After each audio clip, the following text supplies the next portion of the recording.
This time I look into the legendary universe of X-Men in the latest installment of the movie franchise, The Dark Phoenix. So, let us feel the burn.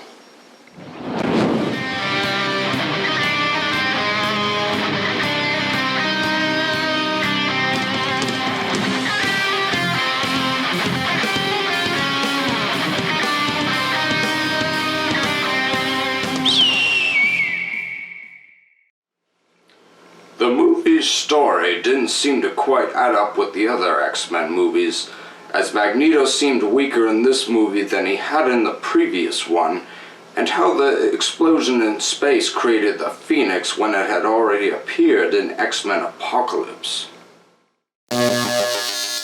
Sophie Turner's performance is as hot as always, although a bit too hot for this movie, if you know what I mean.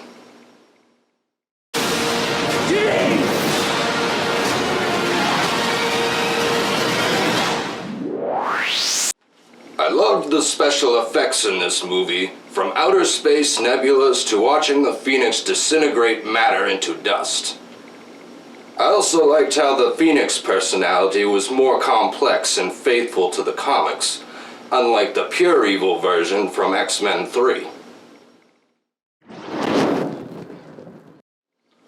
The plot with the shape-shifting aliens I felt could have been fleshed out a bit more, and it feels a bit out of place despite the fact that this movie partially takes place in outer space.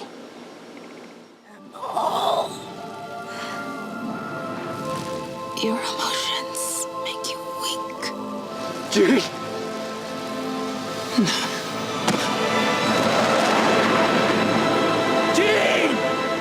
You're wrong. My emotions make me strong.